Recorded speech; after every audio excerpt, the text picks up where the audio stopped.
Bentornati nel rifugio dove i fatti non si barattano e le parole pesano. State guardando Turkey News Magazine. Se avete seguito i fili aggrovigliati della cultura pop, aspettando il momento in cui il nodo si scioglie davanti agli occhi di tutti, siete nel posto giusto.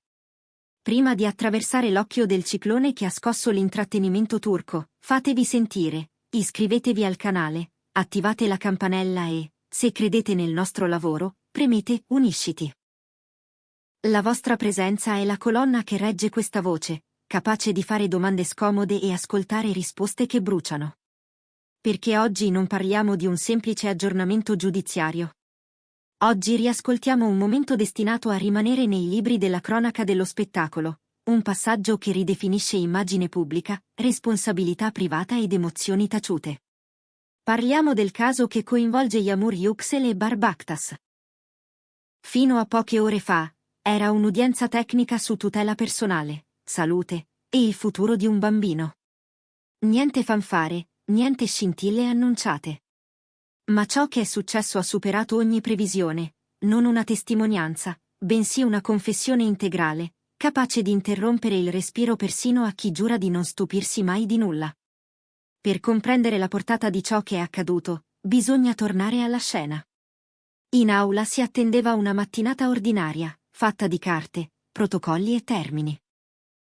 Barbaktas non era atteso, men che meno sulla sedia dei testimoni.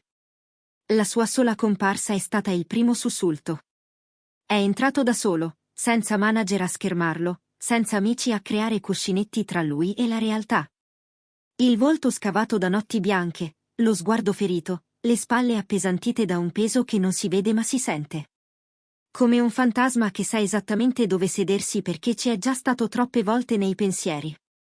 Quando ha chiesto la parola, l'aria è cambiata. La tensione, sottile e sopportabile fino a un istante prima, è diventata densa. La domanda, secca e diretta, è arrivata dall'avvocato di Yağmur, forse intuendo la fragilità dell'uomo davanti a lui: avete mai convissuto? In un mondo dove la risposta canonica sarebbe stata una danza di illusioni, Bar ha fatto il contrario. Ha inspirato lentamente, ha abbassato lo sguardo verso il pavimento come si fa quando si chiede perdono a qualcosa di muto, e ha pronunciato le parole che ora incendiano i titoli di ogni testata: sì. Abbiamo vissuto insieme. Nella stessa casa. Condividendo una vita che nessuno conosceva. Con quella frase, la diga si è rotta. Per mesi il pubblico ha chiesto, i rumor hanno rimbalzato, e i diretti interessati hanno negato qualsiasi legame domestico. Perché nasconderlo? Perché guardare in camera e negare? La spiegazione di Bar ha tolto uno strato dopo l'altro, non lo sapeva nessuno perché era ciò che lei desiderava, e io ho rispettato la sua scelta. Poi è andato oltre, non un flirt, non un lampo, ma un patto di fatto. Quando gli hanno chiesto di definire quel legame, non ha esitato, eravamo una coppia. Vivevamo come marito e moglie, anche se nessuno di noi lo ammetteva in pubblico. Persino il giudice, di solito imperturbabile come una statua, si è sistemato gli occhiali con un gesto che tradiva sorpresa. Bar ha descritto una quotidianità vissuta nel buio, fare la spesa in momenti diversi per non essere colti insieme, rientrare a casa come ladri di pace, curare la normalità come si cura una ferita che non deve infettarsi.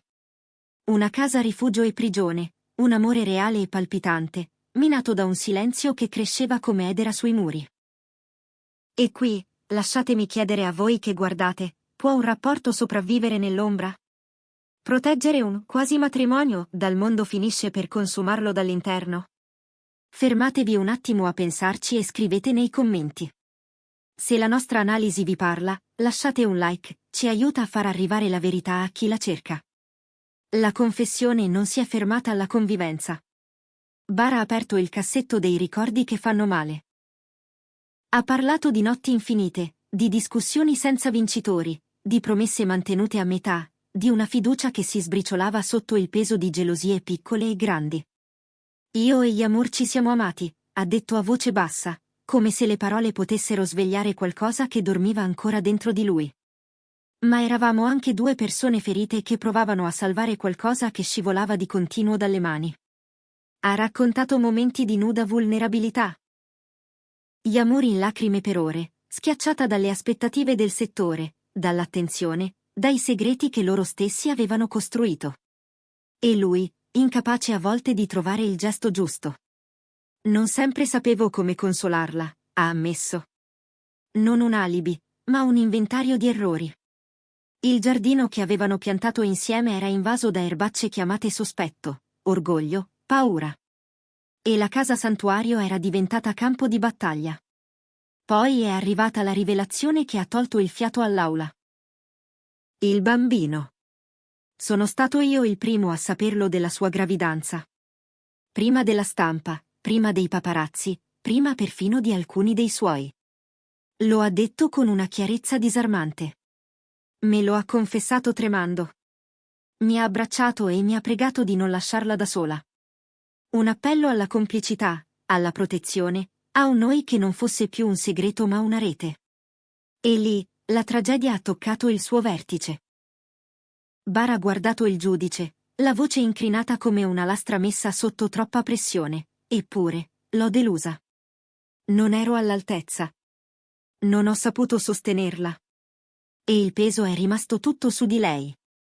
Un passo indietro nel momento in cui serviva fare un passo avanti. Che fosse paura, ego, insicurezza, la sostanza non cambia, abbandono.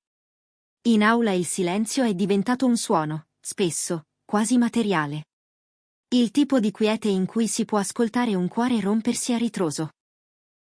L'onda emotiva è stata immediata. Chi era presente riferisce che, dopo quelle parole, Bar ha perso la presa sulla sua compostezza. La patina dell'immagine ha smesso di reggere. Non lacrime sceniche, ma un crollo vero, un ossario di cose non dette che si sbriciola all'improvviso. Il giudice ha sospeso per pochi minuti, chiedendo di concedergli il tempo di ritrovare un barlume di controllo. Non era teatro. Era il prezzo della verità quando arriva tardi. Mentre l'aula faceva i conti con il boato, altrove si consumava una tragedia silenziosa. Yamur Yüksel è ancora ricoverata, in ripresa dopo un episodio che l'ha segnata nel corpo e nell'animo. Secondo una voce dal reparto, la notizia della confessione le è arrivata via avvocato. Le hanno letto i passaggi, la convivenza, la gravidanza, il mea culpa. Nessun sospiro di sollievo, nessuna esultanza. Ha portato le mani al volto e ha pianto piano. Un pianto lento, ostinato, rassegnato, come piove quando il cielo non ha più fulmini ma ancora tante nuvole. Le sue parole, appena un filo d'aria nella stanza sterile, finalmente l'ha detto, ma troppo tardi. Più tardi, la stessa fonte racconta che Yamur abbia ripetuto una domanda che punge come un ago: se dovevamo dirlo, perché non l'abbiamo detto quando avevo ancora forza? Quel troppo tardi è il centro emotivo di tutto. Per Bar la confessione è catarsi, alleggerimento di coscienza. Per lei è la prova di un dolore già attraversato da sola.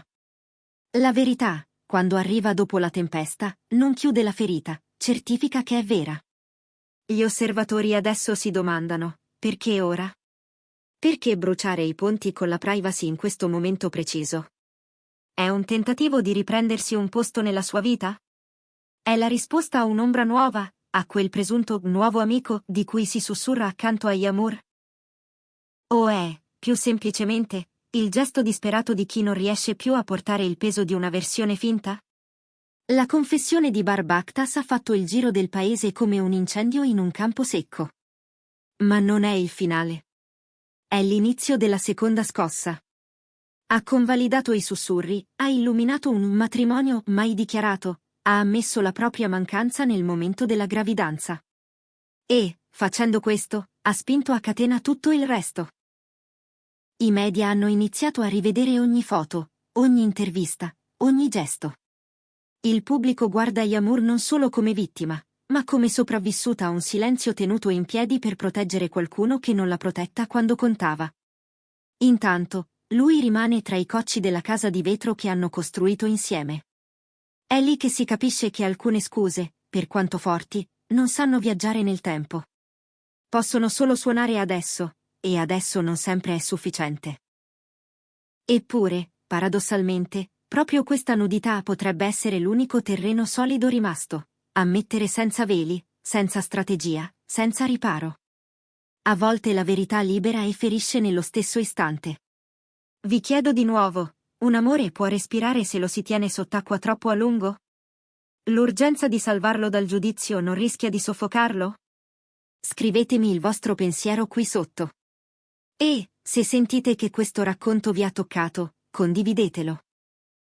È così che altre persone trovano spazio per dire la loro e forse per riconoscersi in una storia che, al netto della fama, parla di errori comuni, di paure che tutti conosciamo.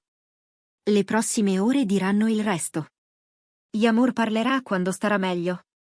Sceglierà una dichiarazione breve, un post misurato, oppure lascerà che gli atti parlino da soli? Bar proverà a vederla, a chiedere ascolto fuori dall'aula, lontano dai taccuini? C'è chi scommette in un incontro privato, chi prevede un muro invalicabile. La realtà, spesso, non ascolta le quote. Segue le cicatrici. Ricordiamoci da dove siamo partiti, 2 persone, un segreto, una casa che li conteneva e li divideva allo stesso tempo. C'è stato amore, c'è stata paura, c'è stato coraggio a singhiozzo. Oggi c'è un atto pubblico che rimette ordine, ma a modo suo. Non aggiusta ciò che si è incrinato. Gli dà un nome. E dare un nome alle cose, a volte, è l'unico modo per non perdersi. Qui a Turkey News Magazine continueremo a seguire gli sviluppi, senza rumore superfluo e senza voltare lo sguardo davanti agli aspetti scomodi. Se questo approfondimento vi è arrivato dritto al cuore, iscrivetevi, attivate la campanella, e prendete in considerazione l'idea di unirvi alla comunità dei membri. È grazie a voi se possiamo raccontare storie che altri preferiscono evitare. Prendetevi cura del vostro cuore e, soprattutto, ricordate, dite la vostra verità prima che il silenzio diventi l'unica cosa rimasta. E quando la polvere si poserà, qualunque cosa decideranno di fare Yamur Yüksel e Barbaktas, resterà questa lezione sospesa nell'aria. Non c'è riparo sicuro se il prezzo è negare ciò che esiste. La protezione non è l'ombra, ma la luce messa dove serve. E un amore, per vivere, chiede spazio e coraggio, non scuse e corridoi nascosti. Noi ci saremo, per raccontarvi come andrà a finire, quando e se vorranno dircelo. Fino ad allora, restate con noi su Turkey News Magazine. Condividete questo video se pensate che possa aiutare qualcuno a riconoscersi in un errore, in un rimpianto, in una possibilità. E tornate domani, perché la storia non è finita e le verità, quelle vere, non temono il tempo. Arrivederci.